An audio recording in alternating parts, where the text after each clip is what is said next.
Question de Karine Rousseau.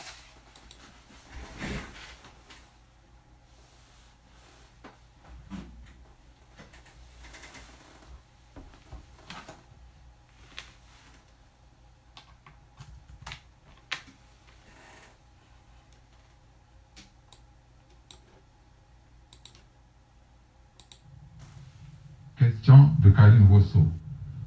Où va l'argent des générations futures? Réponse, s'il est des générations futures, c'est qu'il est pour les générations futures et gardé pour cela. On va pas donner à cette demoiselle, non? Mes chers compatriotes du Congo-Brazzaville, oui, l'argent des générations futures, soit 14 000 milliards de francs CFA, existe bel et bien. Ces fonds n'ont pas été mis dans un four crématoire pour être réduits en cendres et les cendres jetées au-dessus de la rivière de Madoukoutiekile à Brazzaville. Cet argent a été placé pour la majeure partie dans les grandes banques occidentales et dans certains paradis fiscaux. Ce placement a été fait pour nourrir le Mundélé et pour assurer l'avenir des générations futures d'une seule famille, la famille Sassou Nguesso. Aujourd'hui, il s'agit pour le peuple congolais d'imposer pur et simplement le rapatriement de ces sommes colossales dilapidées par un seul homme et son clan avec, il faut le dire, la complicité des autorités françaises. Ces autorités françaises qui maintenant tentent de peser de tout leur poids afin que le FMI accorde du crédit à la famille Sassou Nguesso. La première cause humaine et visible de la misère actuelle du peuple congolais. Mes chers compatriotes, l'ancien cadre de banque que je suis sait avec pertinence, comme vous d'ailleurs, qu'on ne prête qu'aux riches. Ouvrez un compte épargne dans n'importe quel établissement financier. Placez, par exemple, 10 000 € sur ce compte, repassez une année plus tard et faites part à votre banquier de vos difficultés de trésorerie. Ne soyez pas surpris que le premier réflexe du banquier soit celui de vous proposer d'emprunter une somme inférieure ou égale à l'équivalent de votre épargne. Mes chers compatriotes, si demain le FMI octroyait un prêt à la famille Sassou Nguesso qui se sert de la nation congolaise comme bouclier pour ne défendre que les intérêts de quelques membres de la tribu Moshi, c'est que cette famille a pu faire la démonstration que leurs avoirs à l'extérieur du Congo dépassent largement le montant du crédit sollicité. Mes chers compatriotes, il est plus dangereux d'être gouverné par l'argent organisé que par le crime organisé, disait le président Roosevelt. Dans le cas du Congo-Brazzaville, nous sommes en présence d'un double danger. Le crime organisé combiné à l'argent organisé. Que faire? Comment donc s'en sortir? Se débarrasser de la famille Sassou Nguesso, cautionnée par la France, qui n'a pas hésité à accréditer un ambassadeur sur lequel pèsent des sérieux et lourds soupçons dans la célèbre affaire des Panama Papers. Je pense que la solution ne viendra jamais des hommes et des femmes congolais qui ont prêté allégeance à la principale secte dirigée par les marabouts blancs qui menacent de les trancher la gorge chaque fois qu'ils veulent rompre leur serment et dévoiler la vérité au bas peuple. Mes chers compatriotes, la solution viendra de la révolte qui partira du puits lourd. Pour cela, j'appelle les frères et les sœurs de la grande vallée du Niari, les frères et les sœurs de la résistante région du Poul, ainsi que tous les autres résistants des autres régions du Congo, à rejoindre les Vili déjà sur place sur le terrain. Enfin, la solution viendra également de la mise en application des paroles prononcées par un rappeur talentueux de la banlieue parisienne, paroles bien qu'étant profondément pudiques et respectueux, je sois obligé de prononcer ici. Je baiserai la France jusqu'à ce qu'elle m'aime. Vive le Congo-Brazzaville et que Dieu nous protège. Votre cher compatriote, Tata Nzinga. Merci.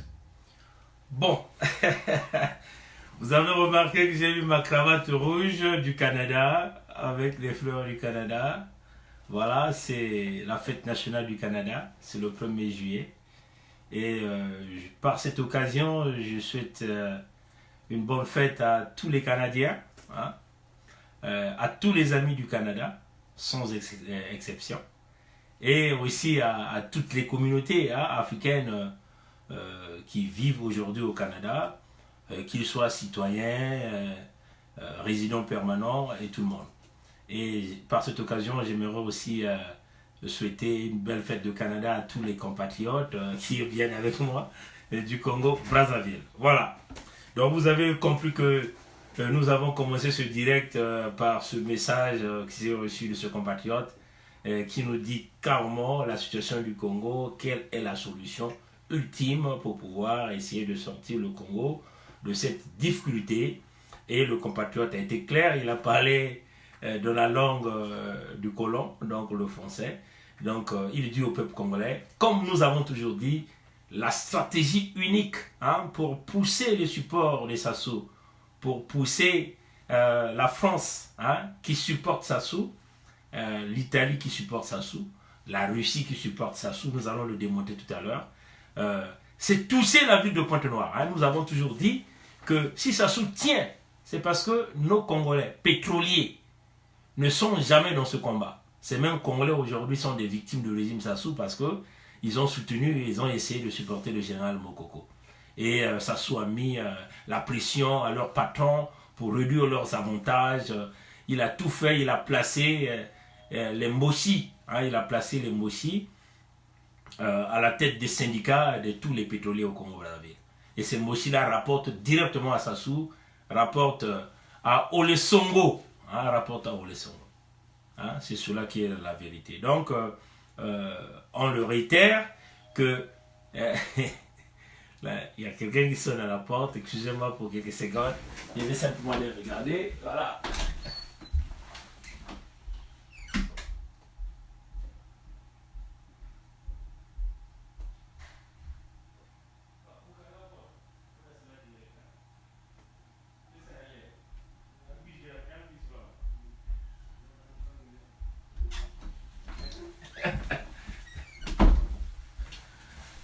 Bon voilà, donc on s'excuse, voilà, donc on a fait la maladresse, on a commis la maladresse pour fermer la porte, donc il fallait que les enfants rentrent, voilà.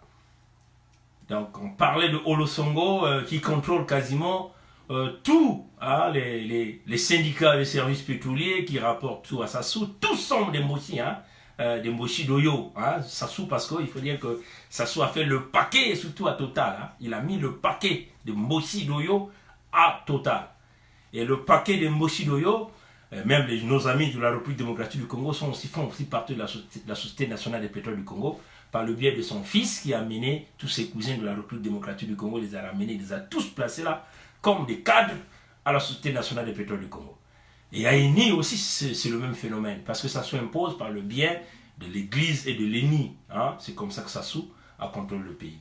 Et donc, voilà comme les amis du pétrole, ils sont contents de ces 3 millions de francs CFA qu'on leur donne. 3 millions de francs CFA, c'est une graine d'arachide. Chers amis pétroliers de Pointe-Noire, on vous le dit. C'est une graine d'arachide par rapport à la manne pétrolière que nous possédons. Vous ne devez pas recevoir ces salaires maigres. Mais ça sous vous contrôle. Donc vous voyez que vous avez souvenu, c'est pour ceux qui ont l'habitude de nous suivre, nous avons lancé des vidéos où nous avons dit procéder à la déstabilisation complète de la ville de Pointe-Noire, à l'arrêt complet de toutes les plateformes, à l'arrêt complet de Ndieno. Vous allez voir, Emmanuel Macron va bouger, il n'aura pas de choix, chers amis. Ils n'auront pas de choix. On a même demandé aux amis, les amis pétroliers, parce que nous avons fait ce boulot, nous avons pompé du pétrole à Pointe-Noire. On a dit procéder, assurer les procédures de colmatage. Vous comprenez comment, quand vous fermez le puits, vous pompez de l'eau pour éviter le colmatage des puits. Et vous êtes là stationné dans le plateforme. On va voir comment Ndengue, Obara, Bouya, Sassou Denis Christel, on va voir comment ils vont opérer les plateformes. Voyez. Donc ça demande l'unité de tous les Congolais. Que tu sois Mossi, Doyo, tu travailles à Total, tu es Congolais. Tu dois accompagner le Congolais dans cette libération du Congo.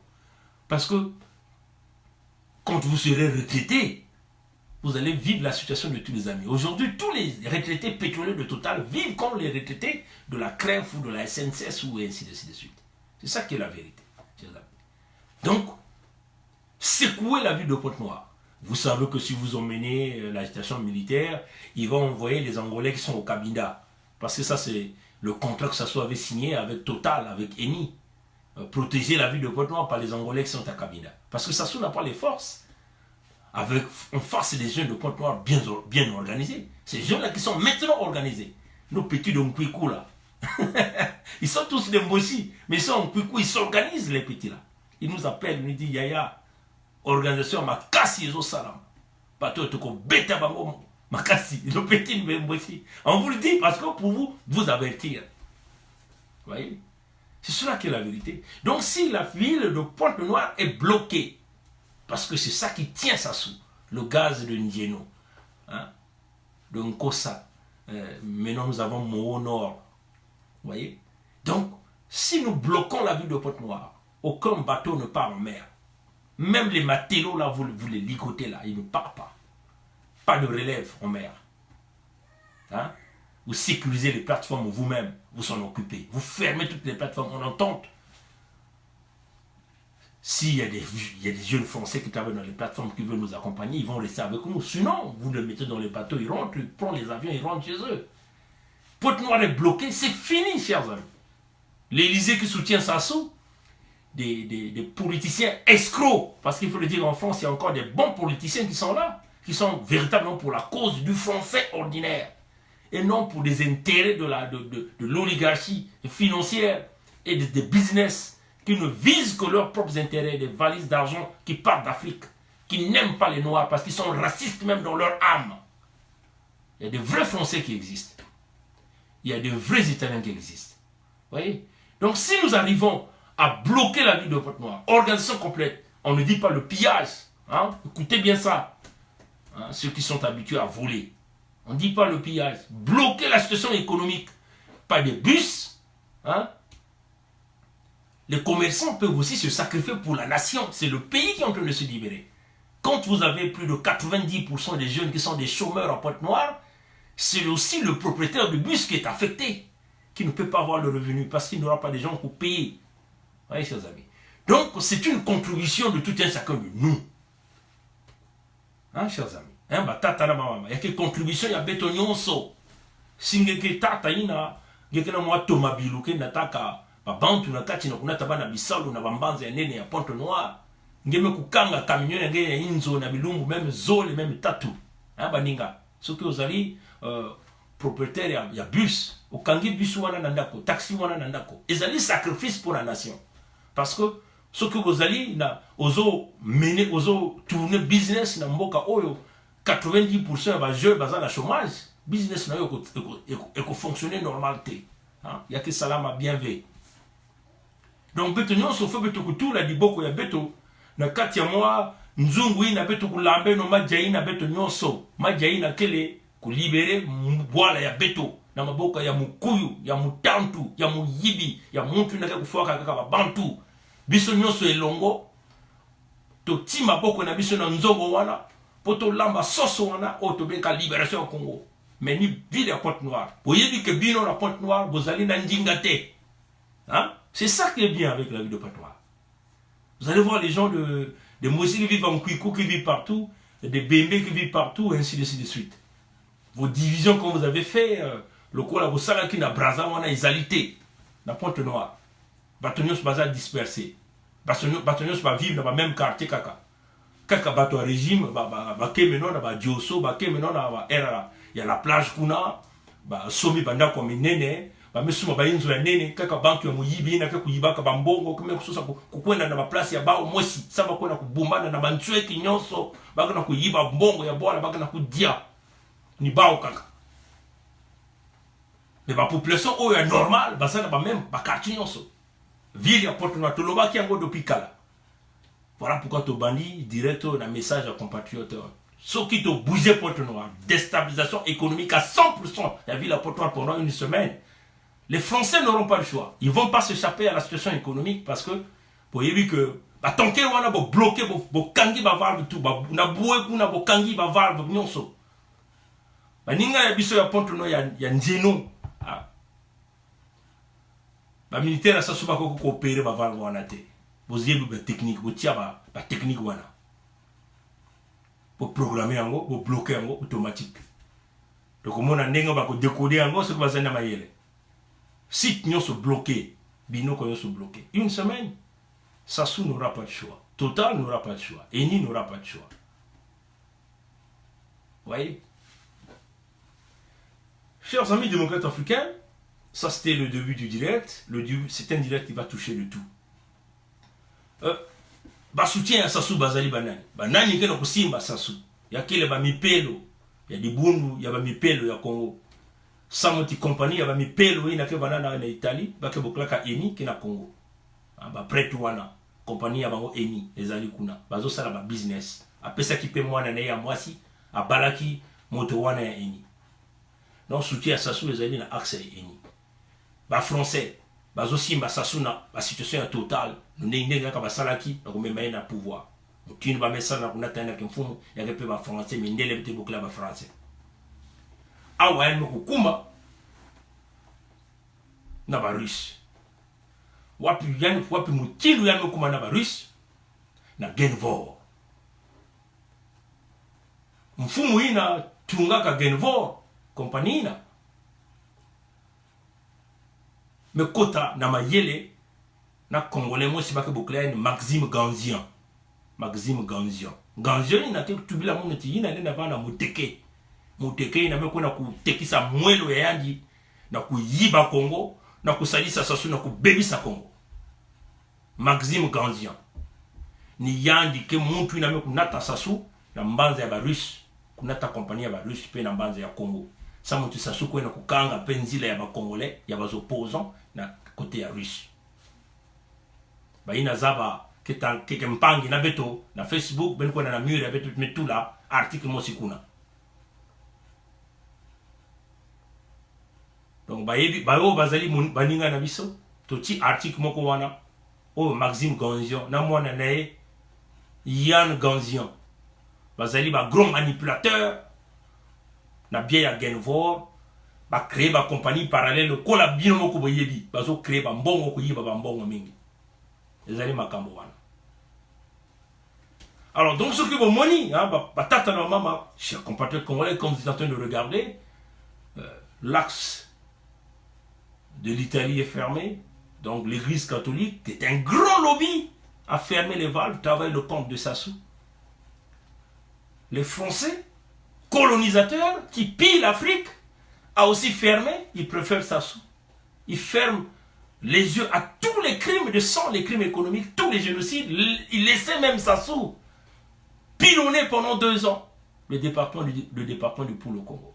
Éradiquer tout un département, couper les arbres fruitiers, empoisonner les eaux pendant 2 ans. Cette France qui détient le droit de veto n'a même pas proposé une résolution aux Nations Unies. Et là vous avez les Russes, puisque le propriétaire de Genvor est un ami intime de Vladimir Poutine, donc le président de la Russie. Voilà pourquoi vous avez vu les voyages de Sassou en Russie. C'est Maxime Ganzian qui organise tout ça. Donc dites à Maxime Ganzian, tu rendras des comptes au peuple congolais. Tes enfants, Yann Ganzian, tes petits-fils, tes petits-neveux, tes femmes, tes makangos rendront des comptes au peuple congolais. Allez-y dire à Maxime Ganzian. Le B-Vitré va travailler sur son dossier. Le B-Vitré l'a su. Maxime Ganzian va nous rendre des comptes. Alors, le scandale de Maxime Ganzian, il y en a plein de scandales. Hein. C'est lui qui crée ces relations. C'est lui qui vole l'argent du Congo. C'est lui qui vend le pétrole du Congo. Et c'est lui que les Sassou ont mis comme le pion pour aller prendre le cash, ramener à Denis Christel, ramener à Sassou. Pendant ce temps, les Denis Christel se cachent derrière Maxime Ganzian, l'homme de main de Sassou, le financier, le pétrolier de Sassou. Et il a emmené son fils Yann Ganzian à l'intérieur. Et c'est comme ça que ces gens-là opèrent. Ils ont opéré par le biais de Genvor, par la compagnie qu'on appelle Samblen X, une compagnie ivoirienne. Et ils ont encore créé des ramifications. Et vous voyez que dans cette nibeleuse, Madame Sassou aussi fait partie du trou parce que c'est Maxime Ganzian qui fait circuler le cash. Donc, chers amis démocrates africains, peuple du monde entier, je vais essayer de jouer un petit message audio. Vous allez donc écouter ce que Maxime Gonzian, le scandale dans lequel il est impliqué. Nombreux parmi vous ont déjà écouté ça. Mais nous allons encore écouter ça. Et il a décidé de passer aux aveux. Et ça donne l'acte d'accusation qui a été signé à Green Zone et qui surtout souligne le fait qu'il n'a pas agi seul. Justement, c'est ça l'intérêt de cet acte d'accusation très fourni de la part des enquêteurs suisses. Ils ont pu déterminer avec certitude que ce collaborateur, dont on ne peut pas donner le nom mais qu'on appelle Pascal C, ce collaborateur n'a pas agi seul, mais que sa hiérarchie, et notamment le président de la société Gunvor, était au courant de certaines de ces opérations de commission occulte. Dans la manière dont l'acte d'accusation est rédigé, on peut voir qu'à de nombreuses reprises, on parle d'une collaboration avec d'autres employés de la société.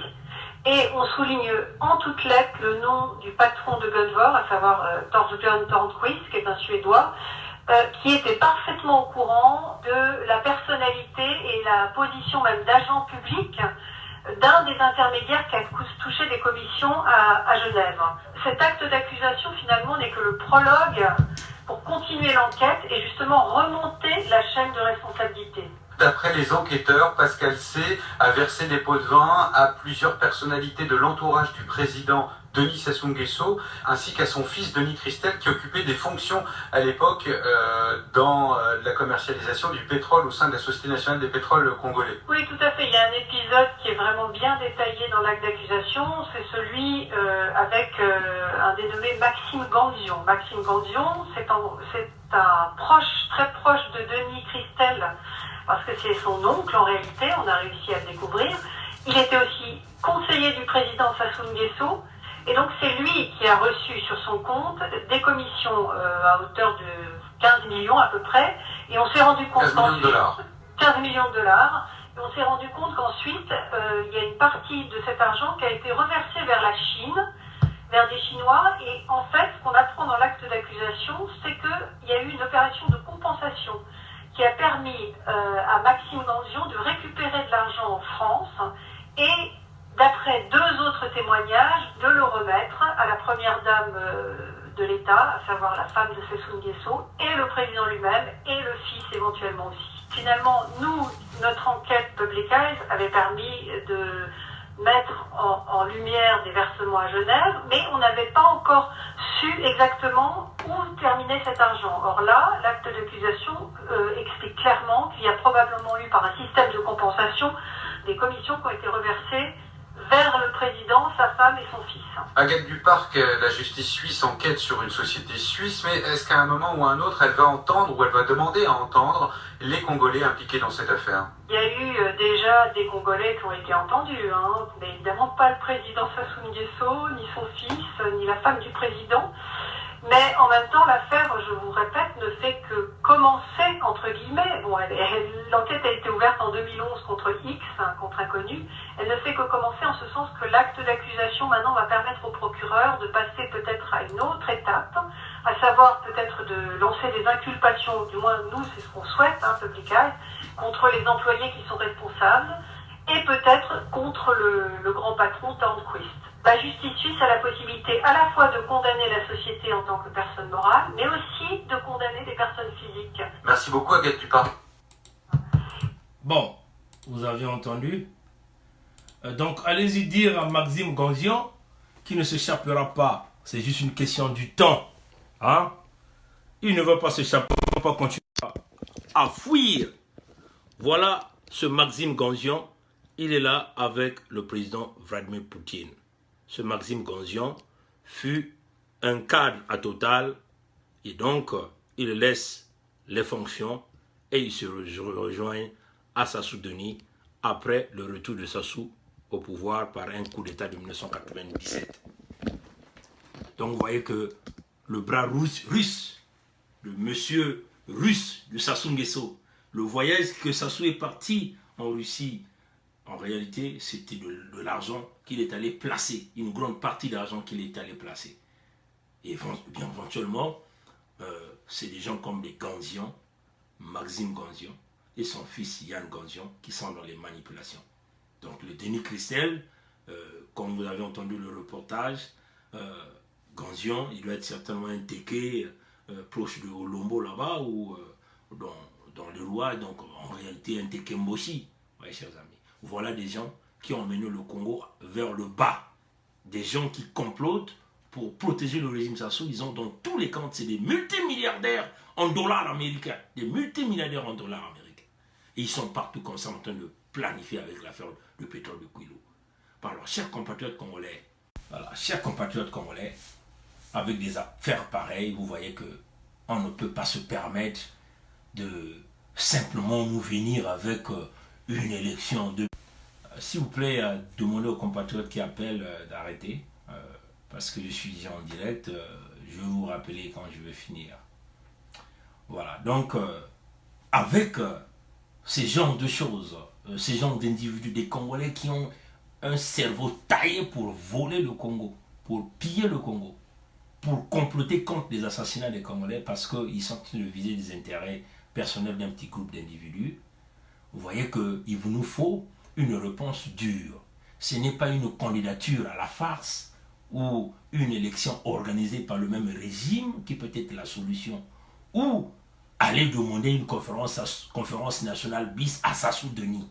Donc vous voyez que tant que le fichier national de détention des armes, d'interdiction de détention illégale des armes n'est pas nettoyé, vous ne pouvez pas aller nous parler d'une conférence nationale bis, parce que ça va être organisé au Congo par le régime de Sassou.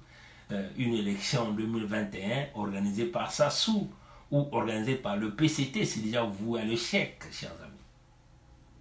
Nous invitons les Congolais à se réunir autour. Si vous voulez aller à une élection crédible et transparente, il va falloir que vous mettiez en place un gouvernement de transition qui va travailler sur les listes électorales, préparer toutes les conditions nécessaires à une élection. Pour qu'on arrive à cela, il faut pousser donc le régime au bout, c'est-à-dire du point de vue pacifique, parce que vous êtes des pacifistes. Moi, pour Sassou, c'est lui taper militairement. Parce que ce type-là ne comprend que le langage de la violence, parce qu'il aime la violence. Mais si vous voulez le chemin pacifique, nous vous proposons encore ces solutions-là que nous avons dit. Faites qu'on puisse bloquer toutes les transactions nécessaires que Sassou effectue. Ces entreprises n'auront pas de choix, c'est de collaborer avec les sanctions qui seront mises en place. Voyez, donc, on bloque la signature financière à Sassou, on va l'asphyxier, on l'interdit de voyager, même les diplomates de Sassou, ils ne peuvent plus sortir, ils ne peuvent plus faire des transactions de fonds à leur argent, à leurs enfants. Vous voyez, chers amis, on met l'embargo sur les armes, donc les compagnies, les cargos, les transporteurs qui vont prendre les armes de Sassou seront sanctionnés. Donc vous créez un climat de piscose autour de Sassou. Vous allez le pousser et vous allez lui dire, tu es obligé de venir à la table de négociation, déposer le pouvoir et partir dans le calme, sans pourtant qu'il ait bain de sang des Congolais. C'est l'unique façon. Et en ce moment-là, il y aura une équipe qui sera là, qui va donc travailler sur des stratégies. Premièrement, faire venir des casques bleus, minimum 40 à 50 000 casques bleus, pour apporter la confiance auprès de l'électeur congolais. Hein? Et en ce moment-là, l'équipe là va travailler pour mettre en place une équipe de transition. Et quand les casques bleus seront là, c'est aussi désarmer le camp de Sassou, hein? Récupérer tout le matériel militaire, les sécuriser pour sécuriser les populations, sécuriser les électeurs congolais. Et une fois que tout cela est fait, l'équipe de transition est là, refait le découpage électoral, regroupe tous les partis politiques, la société civile, libération de tous les prisonniers politiques, et le Congo est sur une nouvelle base. Hein, chers amis. Donc si nous ne travaillons pas sur ce dossier-là, ne nous parlez pas d'une quelconque élection. Parce que ces gens de Sassou n'auront pas le choix. Ils ont leurs enfants pleins à Montréal ici. Ils sont partout à New York, en France. Quand les comptes vont être verrouillés, plus de transfert de fonds. Comme d'ailleurs ce qu'ils sont en train de faire avec nos parents au Congo, puisqu'ils ont bloqué Western Union et MoneyGram. C'est une pression de la France. Hein. pour pousser les Congolais à beaucoup crier, que le FMI entende, que le FMI vienne aider. C'est une stratégie. Asphyxier la population pour pouvoir recevoir leur gain, leur butin au peuple de Sassou. Vous voyez, chers amis. Donc, si nous mettons ces stratégies, en ce moment-là, nous pouvons parler d'un gouvernement de transition qui sera totalement libre de travailler parce que la milice militaire et privée de Sassou va être désarmée. Nous allons donc mettre de l'ordre dans le fichier national d'interdiction des détentions illégales des armes parce qu'en ce moment-là, il y a le désordre. Chaque clan de Sassou s'achète des armes avec l'argent de l'État. Parce que pour Sassou, chaque clan qui est armé, forcément il y a la concurrence. Et donc ce clan ne peut pas aller le défaire parce qu'un autre clan va essayer de contrecarrer. Donc il y a le désordre. Donc voilà pourquoi nous avons la police dans la police, nous avons la gendarmerie dans la gendarmerie, nous avons l'armée dans l'armée, et vous avez la garde républicaine qui est hyper armée. Vous voyez, chers amis. Donc, une fois que nous le faisons, l'équipe de transition va dérouler sa machine, mettre la transition en place, le pays est sécurisé, et on regroupe tous les Congolais, et on va maintenant parler de la reconstruction du Congo, du point de vue politique, du point de vue stratégique et tout. Vous voyez? Donc ça ne sera pas une conférence nationale, comme d'ailleurs ce qu'ils ont fait pour ramener juste des amis, chasser, insulter, ainsi de suite, mais ça sera le suivi, toujours en tenant compte de l'instauration totale de la démocratie. Et puis ce gouvernement de transition aura aussi la charge de refaire la constitution de Sassou pour nous permettre de juger tous les criminels, y compris Sassou, parce qu'il ne va pas s'échapper de cette façon. Et puis essayer de regarder avec le partenaire immédiat du Congo, qui est la France, pour dire à la France, c'est maintenant qu'il faut se mettre sur la table de négociation pour discuter avec le peuple congolais. Parce qu'il me semble que cette France ne voit que ses intérêts, des hommes politiques, et non les intérêts des populations françaises d'une manière générale. Oui, chers amis. Et une fois que le gouvernement de transition met son travail, le découpage, tout le monde est d'accord, on va essayer de parler des modalités électorales, tout le monde est d'accord, la société civile, les religieux, les partis politiques, et vous allez à une élection où le gagnant, il y aura la transparence forcément, parce qu'il y aura des observateurs qui seront là, il y aura le peuple qui sera là aussi. Et là, en ce moment-là, nous aurons un gagnant qui va sortir des urnes, qui ne sera pas contesté par le peuple, parce que tout s'est passé dans la transparence que nous avons voulu. Et en ce moment-là, ça sera le point de départ du Congo sur des nouvelles bases. Ouais. Mais si vous nous venez en grande pompe, le candidat Intel, notre candidature, vous nous tournez en lambeau, là, vous partez de gauche à droite, vous n'allez jamais apporter la solution des problèmes du Congo. Quel que soit ce candidat peut être le plus intelligent ou qui a les plus grandes connexions, hein, ça va nous emmener nulle part. Ça serait simplement accompagner le régime Sassou à légitimer ce régime qui a commis tous ces crimes et qui va s'en sortir facilement en le légitimant, chers amis. Oui, chers amis. Donc vous voyez que c'est cela notre vision, hein, c'est-à-dire que la vision pacifique, hein, quand vous aimez le pacifique, puisque vous dites que vous ne voulez pas le pouvoir au bout des armes, mais Sassou, lui, il est dans ces calculs-là, le pouvoir au bout des armes. Hein, il va avoir le pouvoir au bout des armes. Maintenir le pouvoir avec les armes. C'est comme ça Sassou opère. Donc ça, c'est le chemin pacifique de non-violence que tout le monde peut accepter, tous les Congolais de la diaspora, toutes ces diasporas peuvent travailler dans ce sens-là. Converger cette énergie-là pour dire, désormais, ça c'est notre cahier de charge que nous allons adopter, on avance d'abord sur ça, on libère d'abord le Congo. Mais parmi nous, il y a de ceux qui protègent leurs intérêts personnels. Donc ils ne préfèrent pas aller sur le chemin des sanctions, privilégier le régime Sassou, parce que quelque part, il y a l'argent qui rentre par le derrière. Et vous venez avec des projets, et nous, quand on monte au créneau, vous nous prenez pour des ennemis. En tout cas, nous, on a dit, si tout le peuple congolais est notre ennemi, tant mieux. Parce que nous allons toujours demeurer dans le système du baie vitré. Tout le monde voit tout le monde écoute tout le monde parle à tout le monde. Nous allons demeurer à l'étape de l'esprit qui consiste à dire la vérité, de ne jamais avoir la peur, même la peur de la mort, parce que c'est le chemin de tout un chacun de nous. Et continuer à travailler pour le peuple congolais. Voilà. Chers amis, nous savons, nous nous approchons du 5. Nous sommes lundi le 1er aujourd'hui. Vendredi, ça serait le 5. Et donc, quand on essaie de regarder sur le calendrier du FMI, la journée de 5, il n'y a plus d'activité. Je vais simplement essayer de tourner la caméra pour essayer de montrer au peuple congolais. Donc, comme vous le voyez, nous sommes ici au conseil d'administration, le conseil d'administration du FMI. Voilà. Je vais essayer de rapprocher l'image pour qu'on puisse essayer d'avoir une bonne vision. Voilà. Voilà. Donc, IMF Executive Board Calendar. Donc, c'est le conseil d'administration. Vous le voyez, nous sommes au 1er juillet. Ici, là, on dit au 1er juillet, ils ont travaillé sur Central Africa Republic, dans la République centrafricaine, le titre Central Africa Republic, Six Extended Credit Facility Review. Donc, ils vont revoir l'extension de crédit ou de fonds qu'ils ont donné à la République centrafricaine. Le 2, il n'y aura pas de réunion parce que les big patrons du Fonds monétaire international sera ici à Toronto. Et donc, nous allons chercher à le rencontrer. Nous savons que ça va être difficile, mais on va essayer de se glisser là-dedans pour essayer même de faire passer notre message. Pas Christine Lagarde, mais le first deputy qu'on appelle David Lipton. Voilà, donc je vais simplement essayer de prendre mes notes pour ne pas mal prononcer. Voilà, first deputy managing director, M. David Lipton, il sera ici à Toronto. On va essayer d'aller passer notre message, si on a cette chance-là de rentrer, bien sûr. Et donc, vous le voyez, le 3, on va traiter l'affaire du Pakistan, Third Year Extended Fund Facility, et puis on va traiter l'Indonésie, et puis le 5 a disparu, on est parti maintenant au 8 juillet.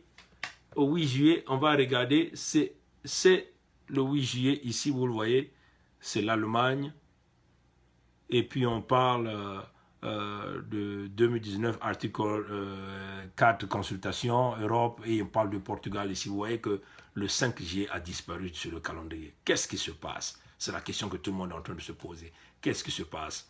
Qu'est-ce qui se passe réellement?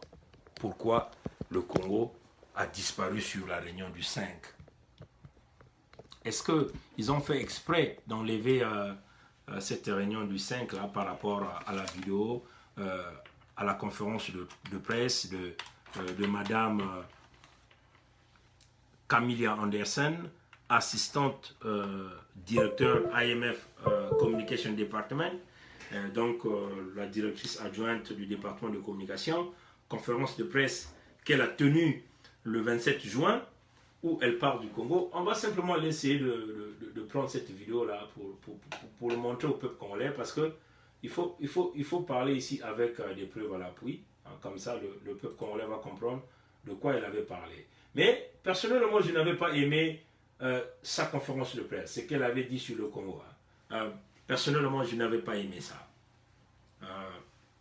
Voilà pourquoi je n'avais pas fait la vidéo le jour où elle avait fait cette vidéo-là. Je vais simplement aller chercher la minute normale et puis je vais essayer de changer de baffe. On va écouter ce qu'elle va dire et nous allons donc donner notre point de vue. Voilà. Personnellement, je n'avais pas aimé la conférence de presse tenue par Madame Camilla Anderson, assistant directeur IMF Communication Department. Je n'avais pas aimé ça. On va l'écouter. Je vais jouer exactement la minute. C'est 1 minute, quelques secondes. Elle va parler en anglais. Et moi, je vais interpréter à la fin de sa vidéo. À la fin de ce qu'elle va dire. Donc, je vais simplement essayer de tourner. Voilà. Donc, je vais essayer de la pousser. Elle est là. Et je vais jouer la vidéo. On va voir ce qu'elle va dire. Designed to return Argentina's economy to balance at the end of the program, and so far it's been effective in addressing these major macroeconomic imbalances. Bon, voilà. You know, irrespective of political outcomes, strong support and implementation of the broad goals of stabilizing Argentina's economy will continue to be essential. C'est après cette section, elle va parler du Congo. Donc je vais essayer de... J'ai pas envie d'aller parce que j'ai pas envie de faire passer du temps. Bon. I have one final question, I think, online, which is about Congo And it's a question from Debwires, Laura Gardner Cuesta, and that's the Republic of Congo. Let me see what we have on Congo. So the status of Congo is that an IMF team that was led by Alex Segura, the mission chief, visited Congo in early May and reached a preliminary staff level agreement for a 3-year program under the Extended Fund Facility. And we issued a press release, of course, to that extent. The goals would seek to stabilize, the program would seek to stabilize the economy, achieve more sustainable growth, reduce corruption, and would also look, very importantly, to achieve greater transparency in the management of public resources and restore debt sustainability. So we had a question on whether we had reports of any new trade finance facilities. So I'll answer that. And the IMF does not monitor, of course, all the financial transactions or trading plans of the national oil company. That said, we are not aware of any new oil-backed loans that would have an impact on debt sustainability. And the government has also confirmed that it's disclosing all these loans to the IMF, and they have actually also sent a report to Parliament to that effect of the nature, the use of these loans. The program doesn't allow for any new external debt to be contracted by the government. So that was the Republic of Congo. Vous avez suivi certainement son attitude quand elle faisait parler du Congo. Permettez-moi simplement de remettre la batterie en place et puis je vais essayer de donner mon point de vue là-dessus parce que franchement, chers amis, démocrates africains, peuple congolais, je n'avais pas aimé l'intervention de Madame Camilla Andersen, assistante directeur IMF Communication Department, donc assistante adjointe du département de communication du Fonds monétaire international. Pourquoi? Bon, elle dit clairement que le contrat que Sassou Nguesso a eu à signer, puisque nous savons qu'il y avait une approbation sous condition sur un programme d'élargissement de crédit de 3 ans, dont le représentant du Fonds monétaire international à Brazzaville avait eu à signer avec le régime Sassou Deni. Et donc, ce programme devait être donc présenté au conseil de l'administration du FMI, qui devait donc siéger ce 5, donc vendredi. Malheureusement, qu'on a enlevé sur le programme du FMI, comme nous venons de vous le présenter. Dans ce programme, il est stipulé que le régime de Sassou ne peut plus se contracter une autre dette avec un quelconque créancier. Oui, chers amis. Bon, et comme l'a dit la dame, la question a été posée, est-ce que le Congo a contracté une autre dette avec un autre trader? Nous savons que l'Afrique Intelligent est venu avec une publication. Je vais essayer de regarder si je veux retrouver cette publication, parce que ici, là, nous parlons avec preuve à l'appui. Le système du B-Vitré, c'est celui-là. Il faut parler, quand on parle, on présente des preuves pour que les gens comprennent de quoi vous êtes en train de parler. Je vais essayer de tourner la caméra. Cette publication, Afrique Intelligent, on dit Mercuria fait engager Glencore et fait enrager Glencore et Trafigura. Donc on parle des transactions, des potentiels encore préfinancement que Mercuria a donné, et donc Mercuria va prélever les quelques cargos de pétrole. Donc c'est éventuellement Ominga qui a signé ces accords avec Trafigura. Donc ça c'est l'article publié. Voilà pourquoi les gens ont posé la question au FMI, est-ce que vous êtes informé que Sassou est allé signer encore un préfinancement avec un autre créancier? Ici là c'est Mercuria, donc un autre trader. Et si vous avez su la réponse de la dame, il dit le FMI n'est pas informé de cette transaction, parce que le FMI, le rôle de FMI, ce n'est pas de contrôler les transactions de la Société nationale du pétrole du Congo. Ça c'est déjà une réponse. Quand je l'avais entendu, ça m'a fait bouger la tête. On dit que nous sommes en train de nous diriger vers un fiasco ici du FMI, et éventuellement avec cette magouille de la France-Afrique. Deuxièmement, ce qu'elle a eu à dire, c'est que le régime de Sassou les a garantis hein, qu'ils ont exposé toutes les dettes qu'ils avaient, des dettes extérieures au FMI. Et donc, ce régime a même envoyé l'exposition de toutes ces dettes au Parlement de Sassou Nguesso. Oui, chers amis. Quand même curieux. S'il y a un article pareil où les gens de Trafigura et Glencore sont très furieux parce que le troisième trader qui venait de signer est en train de bomber parce que, comme vous le savez, les préfinancements, c'est quoi? On donne le cash à Sassou, comme déjà ce que les Maxime Ganzian, qui est l'artisan derrière cette magouille, du fait qu'il a été cadre à Total, il est en train de lier tous ces réseaux de Sassou avec les grands pétroliers du monde. Les préfinancements, c'est que on vous donne l'avance du cash et le pétrole sera, vous serez donné après. Hein, donc, pendant que le pétrole est encore sous-sol, on ne connaît pas encore même la capacité. Hein, et ils ont déjà récupéré le cash. Et donc là, le cash qu'ils viennent encore de récupérer, comme l'a dit cet article d'Afrique Intelligente, avec Mercure, il y a un autre trader, c'est que on a donné déjà le cash aux gens comme de Ominga, qui est maintenant le patron de la Société nationale de pétrole du Congo, toujours Maxime Ganzian à l'intérieur pour tout faire, hein, et que, avec déjà les dettes qu'ils avaient déjà, les avances qu'ils avaient déjà prises de la part de Glencore et Trafigura, Mercure assurera donc le premier à prélever les prochains tankers, dans les présents cargaisons des tankers qui viendront sur le pétrole du Congo, sur la part du pétrole du Congo. Vous voyez, chers amis. Et donc, le FMI, qui est une institution financière, n'est pas informé de ces transactions-là, qu'il y a un troisième trader qui s'est ajouté. Alors que le projet, la signature de Sassou, dans le programme de l'ajustement élargi de 3 ans, interdisait formellement qu'il y ait ces pratiques qui continuent. Vous voyez? Et puis, le programme encore l'a dit que la lutte contre la corruption et la fraude, ça faisait partie de ce programme. Tout ça, ça n'a jamais été fait au Congo-Brazzaville, nous le savons.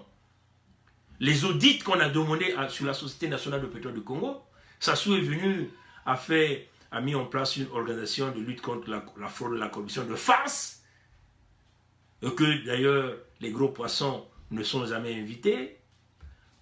Nous connaissons un des fraudeurs qui était à la maison d'arrêt, qui aujourd'hui n'est plus à la maison d'arrêt, qui est maintenant sorti, vous voyez, chers amis. Et donc, la situation devient floue auprès du peuple congolais. La dette, la restructuration avec les dettes chinoises, c'est déjà du flou parce que même les conseillers de Sassou qui sont Dominique Strauss-Kahn et Mathieu Spigas l'ont dit d'une manière claire que ça ne passe pas, ce n'est pas une restructuration, mais c'est une entente. Et nous avons vu le gouvernement chinois qui est venu dire que la dette avec la Chine, c'est seulement moins de 15 millions de dollars, et le reste, c'est avec les compagnies privées. Donc, c'est une dette privée, les Chinois veulent le dire, c'est une dette privée que Sassou est allé contracter. Donc, ce n'est pas l'État congolais, parce que si c'était l'État congolais, il allait contracter la dette avec l'État. Bien sûr, devait être impliqué à l'intérieur de l'État chinois. Mais là, c'est une dette privée.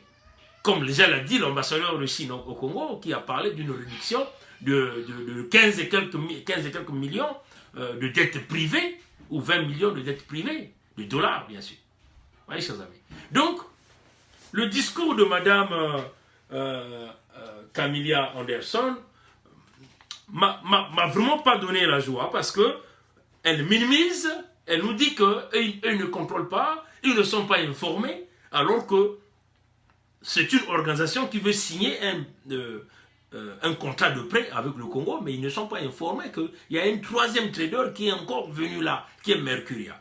Curieux. Est-ce qu'ils veulent embrouiller le peuple congolais parce qu'il y a la pression de la France qui est en train de pousser à tout niveau? Comme vous le savez, le First Deputy Managing Director, M. David Lipton, sera à Toronto ici demain. Madame Christine Lagarde sera en France, je crois, la semaine prochaine. Est-ce que c'est la pression de la France qui fait forcément, parce que nous connaissons aujourd'hui la situation économique de la sous-région, avec un franc CFA de la zone CEMAC qui est en lambeaux, Western Union qui ferme pour les transactions au Congo et MoneyGram pour ne plus permettre, nous qui sommes à la diaspora, d'envoyer l'argent à nos parents qui sont au Congo. Donc on asphyxie forcément le peuple congolais qui est toujours victime par un système de pillage et de mafia économique piloté par la France, vous voyez chers amis, simplement parce qu'on veut protéger un despote et une famille. Vous voyez chers amis. Et donc, la pression de la France, elle est là. Vous voyez? Est-ce que nous, peuple congolais, allons-nous continuer à regarder qu'on puisse nous manipuler? Alors nous avons dit à la France qu'il est temps que vous veniez négocier avec le peuple congolais. Il s'agit ici de sauver un pays, de sauver une sous-région, de sauver le continent africain, de sauver le monde entier. C'est cela qui est la vérité. Il ne s'agit pas ici de sauver un homme volontairement qui a placé le Congo dans la banqueroute économique, qui a commis des crimes, des violations graves de l'homme. Un homme qui ne sera jamais l'inspiration de la transparence. Il sera toujours dans le flou. Il sera toujours dans des combines maléfiques de destruction des réputations, même des grandes nations ou des grands hommes. Oui, chers amis. Oui, chers amis. Donc, c'est une situation compliquée. Curieux que, quand on voit le calendrier, le 5, la date du 5 disparaît. Qu'est-ce qu'on va encore nous dire? Ça veut seulement dire qu'on attend que Christine Lagarde parte en France. Nous savons tous que le G20 s'est tenu au Japon. Est-ce que le président Macron a poussé et a reçu une résistance? Donc il faut d'abord qu'il parte négocier. Nous savons aussi que le 2 juillet, donc demain, potentielle réunion, présence de Sassou à l'Élysée pour tous les problèmes économiques. Alors, c'est une situation compliquée. Voilà pourquoi nous demandons les Congolais à la vigilance totale. La vigilance totale. Ils ne vont pas nous jouer le coup qu'ils nous ont joué en 2010, pendant qu'ils ont reçu l'argent des FMI, les Maxime Ganzian ont progressé dans leur pillage de vendre du pétrole, de prendre du cash, ainsi de suite. C'est de l'argent qui n'avait jamais servi le peuple congolais. Aujourd'hui, nous connaissons les conditions dans tout le pays aujourd'hui. Donc, le peuple congolais est victime. Voilà pourquoi nous demandons aux politiciens français qu'il est temps de se ressaisir, de vous mettre avec le peuple congolais. Nous travaillons la main dans la main. Mais non, les caciques qui sont habitués à l'argent facile, au vol, au pillage, à la destruction, ceux-là qui aiment voir le noir s'autodétruire par leur support qu'ils apportent aux despotes africains, nous leur disons qu'ils aillent au diable, parce que c'est cela qui est la réalité. Il s'agit ici de continuer à préserver des relations étroites qui lient les Congolais avec les citoyens français et non les intérêts de quelques hommes politiques qui sont venus à la tête de l'État, piller l'État français et piller l'Afrique. Et ça, nous disons non à ces genres de pratiques. Donc, il est temps que nous puissions nous mettre sur la table, regardons dans la grande carte, il s'agit ici de sauver le Congo.